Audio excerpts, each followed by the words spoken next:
all-devouring narwhal changed into? How come he knows that, too? Really? So, you're telling Paimon that giant whale and this guy can both turn into the fowl? How does that work? It's a subconscious instinct. Any intelligent being who longs for his level of strength is bound to mimic his appearance. It's a natural response after encountering someone as powerful as Master. To them, he represents ultimate power. We know the person before us has encountered Master, and we know he stole a portion of my power. So it's not surprising that he would assume this form. Okay. Oh, the closer Paimon looks, the more intimidating it gets. Nervalet isn't here this time, so it's up to us. He won't have the nerve to steal again after we're done with him. Let's teach this guy a lesson.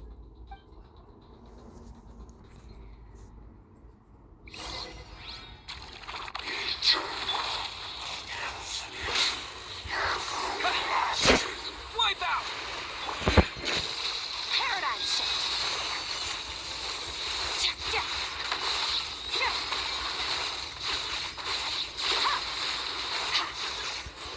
Haven't forgotten your training, I hope.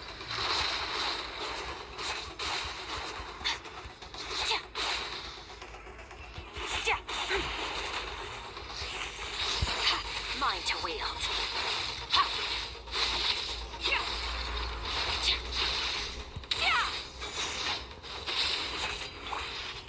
Go!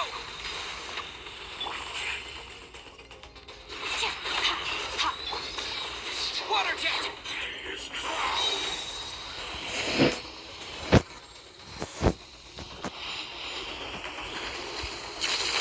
Another star goes out! Surge! Go! Yeah! Yeah! Water jet! That's more like it. Extinguished!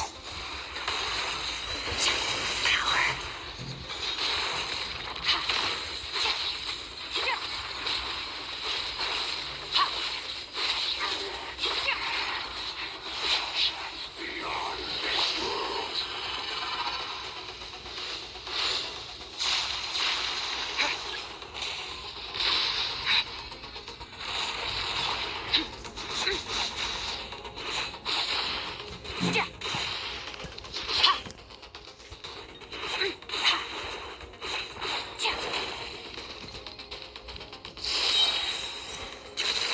Paradigm shift!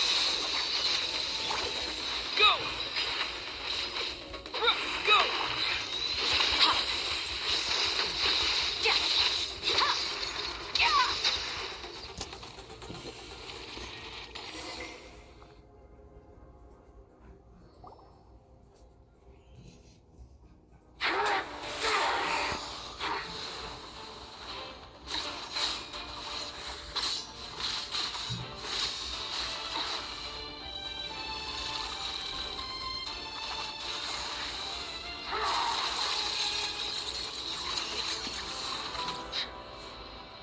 Haven't had enough of my power.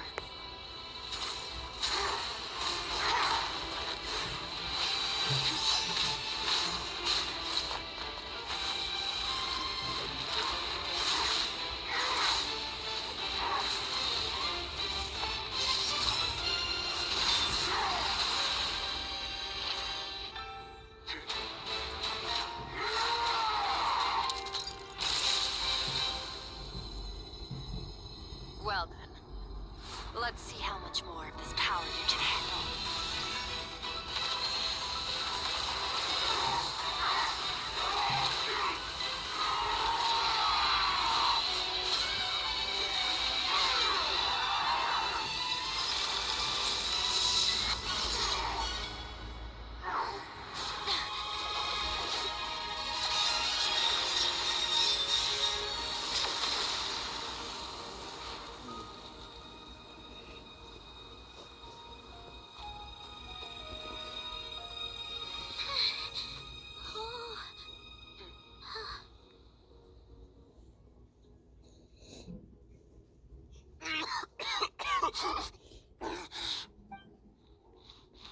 Well, have you come to your senses? You saw that my body was at its limit. So, you deliberately channeled your power into me, knowing that it would destroy my shell from within. Such power. Such keen battle instincts. So you must be. Skirk, Sertologi's disciple. How long has it been? How long has he been away from Tevat? Hundreds of years. Hundreds. Sorry. It's a lot to take in. I should introduce myself. I am Skofnunga, a friend of your master and one of his followers. This is the first time I've heard your name, Skirk.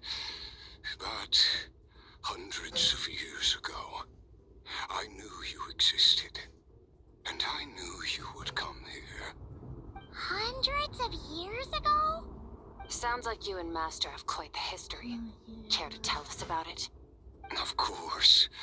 Might as well take advantage of a clear head while I can. The story starts a long, long time ago. I was born into a noble family in Conria. As the eldest son, I was set to inherit our title. But I contracted an incurable illness as a child, and everyone gave up on me. I trained the sword harder than anyone else, defeated all of my peers. But it was all in vain. When other people looked at me, all I saw in their eyes was pity or a strange glee in my misfortune. Even my parents were just waiting for me to die. Over time, my heart hardened, and I became aimless. That was the point where I met your master, Sertologi. We were similar in age, but different in background. He was born in prison, the son of criminals who had been sentenced to death. He spent his childhood wandering the streets, facing more criticism than the literary works in the Universitas Magistrorum. Yet, he always wore a smile on his face, as if kindness and malice were one and the same, and he could not see the difference. I still remember what he said to me when we first met. You need to fight to survive. Even if it's a losing battle, it should light a fire under you. How can you sit back like this and go down without a fight? That does sound like something he would say. He was the first to acknowledge that I was worth something, and he inspired me to keep going. When we sparred together, it was the first time I'd actually felt the thrill of combat. When I was 10, he stole forbidden research materials and managed to cure my illness. It was like there was nothing in this world he couldn't accomplish. When it came to the human form, he was always intent on pushing the boundaries of possibility. But somewhere along the way, I fell behind. My talents were nothing compared to his, and at some point, I realized he had pulled so far ahead, I was too embarrassed to even ask him to spar. After his grand endeavor was successful, he sought me out and said to me, "This planet no longer holds anything of interest to me, so I'm leaving. But first, I have an offer. I can use a power I have just refined to break the curse of immortality for you. Your death was once what we worked so hard to prevent. But the immortality you now face is a different kind of pain altogether." I'll pass. Immortality Immortality doesn't sound so bad to me. Since I can't die, it means I have an infinite amount of time to get stronger. Maybe I'll finally catch up to you one day. And we can spar like we used to. Are you sure? I cannot say when I will return. Your body, or rather, your soul, might not be able to withstand this curse. All I can do is try. After all, a wise man once told me, people need to fight for their own survival. Wise indeed. And nevertheless, if you grow weary of the pain of immortality, and wish to experience a good sparring match before you wither away, seek out my disciple. Disciple? Never thought I'd hear that word coming from you. Nor I. But Vedifenir said I was destined to find a disciple out there in the universe, and bring her to Tibet. You know as well as I, Vedifenir's prophecies are never wrong. Well, now I'm curious about who this disciple of yours will be. All Vedifenir said was that one day, the stars shall bow in her honor. Sounds pretty impressive. Of course.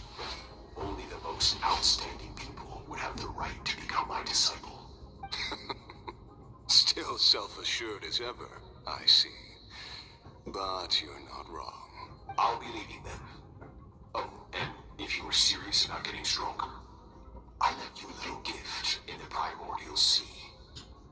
As I've said before, walk whatever path you want. Freedom means even the wicked get to make their own choices.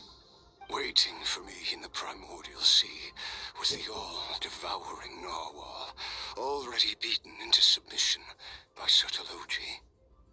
In its weakened state, I was able to cut off part of its flesh and sew it into my own heart.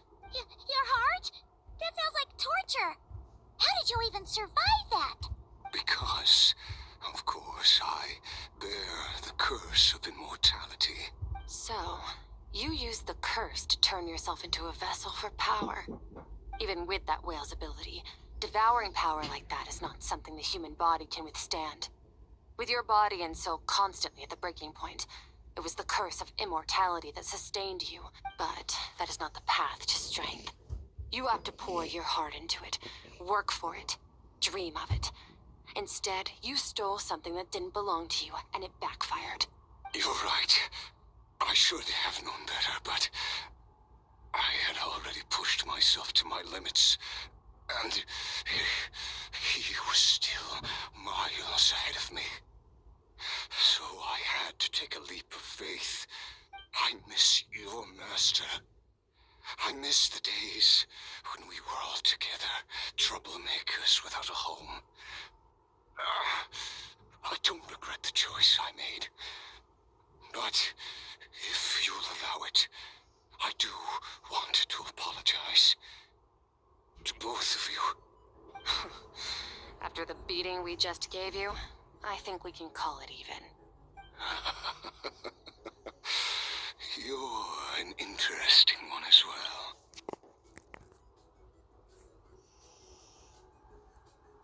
Sotologi's disciple. That's a lot to live up to. It can't have been an easy experience. I know what he's like. He rules with an iron fist, using despair and fear to force you to catch up to him. All the while, standing ever out of reach. We're like mountain climbers in the dark, never knowing how much higher we have to climb, or when we will see the sun again. True. But I made up my mind long ago. No matter how dark it gets, I will not give in to despair. I will overcome it. Besides, after hearing your story, I suspect what Master really wants is not a battle that demands his full strength, but rather a defeat without regrets. Oh. Since you're his friend, you must have some things in common. First time we came here, when you stabbed me through the fog and stole my power, I felt no emotion coming from that spike. But when you had to devote all your strength fighting me just now, I could feel joy and passion emanating from your blade. It was the joy of a researcher discovering the truth of the world. The joy of an artist uncovering a temple of wonders. Interesting. I'm certain I didn't express those emotions outright. Yet you were able to read them from my blade, like a glimpse into my inner world. You're right. That battle brought me an unbridled sense of joy, and my defeat brings me no regret whatsoever. Exactly. I think Master also craves a battle like that. One where his opponent forces him to use all his strength, unlock the extent of his potential, and transcend his own limits. A battle to end all battles. After which, all can come to an end, including, perhaps, his life.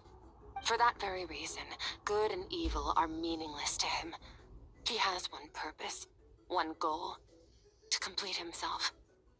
It's one of the secrets to his strength. Perhaps you're right.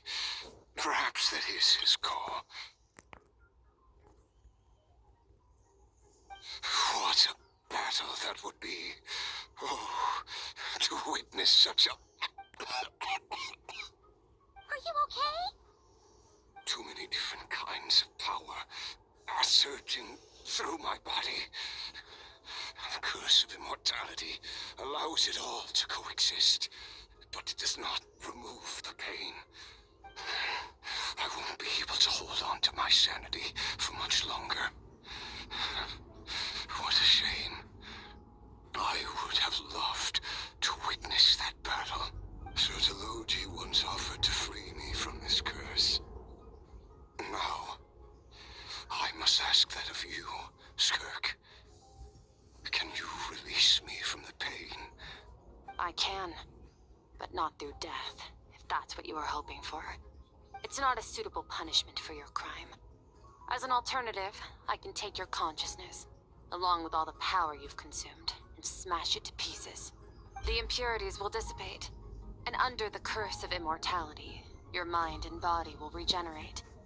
When that process is complete, you will be back to who you were before, no longer tortured by powers you can't control, but it will be a time-consuming and painful process. The decision is yours to make. I accept. And who knows? Perhaps I'll wake up in time to witness your great battle with Sertologi.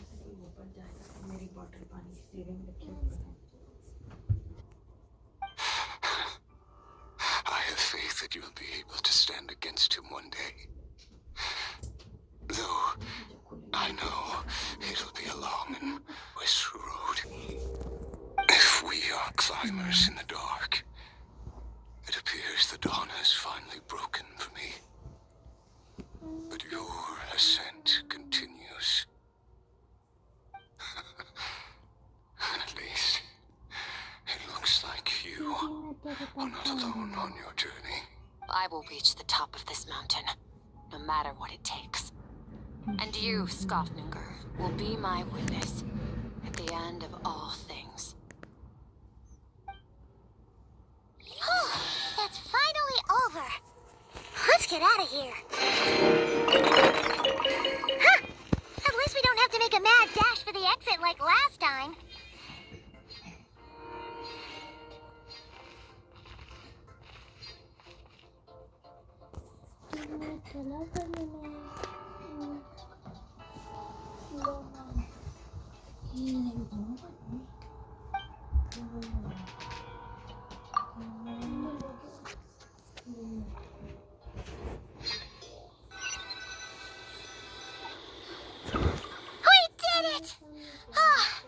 It's only been a few days, but it feels like forever. Once again, we've proved there's nothing we can't overcome. We're just that awesome. Wow, you sound even more confident than usual. Guess you really have become stronger. Today sure went by fast. It's night already. Oh wait, that reminds Paimon.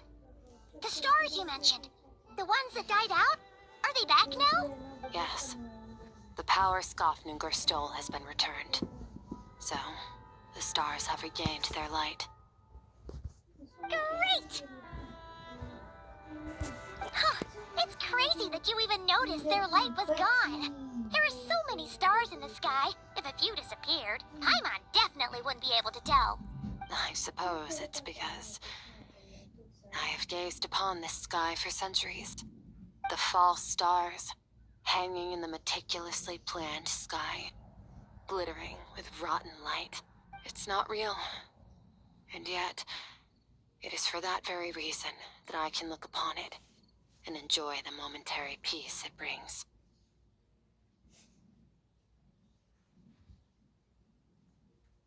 Even the most beautiful of bubbles has to burst. We will return to the real universe one day, whether of our own volition or not. Time marches ever forward. Even the innocent and naive will taste life's bitterness. Yet through hardship, we grow, until we learn to seize the sands of time for ourselves and uncover our true strength. Though we gaze upon a false sky, its vastness and majesty is palpable.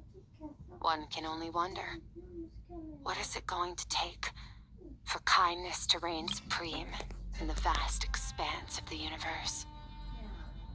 Oh, this is all going over Paimon's head.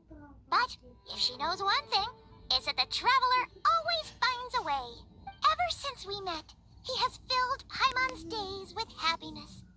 No matter how tough things get, he always finds a way to make it better. If it's too big a job for one person, then we'll do it with two. And if two's still not enough, then three. We've met so many amazing friends and accomplished so many amazing things. As long as we don't give up, we can make any wish come true. I suppose when it comes to you, anything is possible.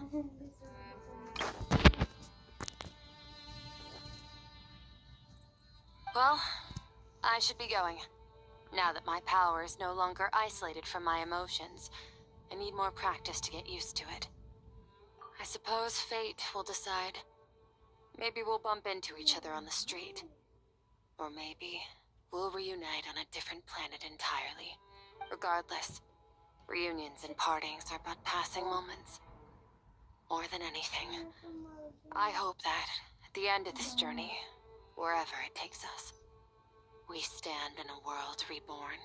One without war, pain, or forced partings. One where new life can bloom, even where there was once nothing but scorched earth. For this, we must all work to become stronger.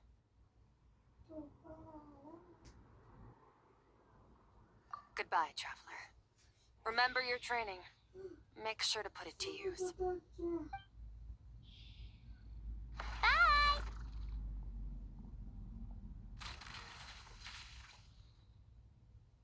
Is it just Paimon, or is she being nicer than before? We definitely count as friends after all that, don't you think? Hey, what do you think about camping here tonight? There's nothing quite like sleeping under the stars. Come tomorrow, we can continue our journey. Oh, and since Paimon treated you to that super nice meal at Wanmin Restaurant, it's about time you returned the favor.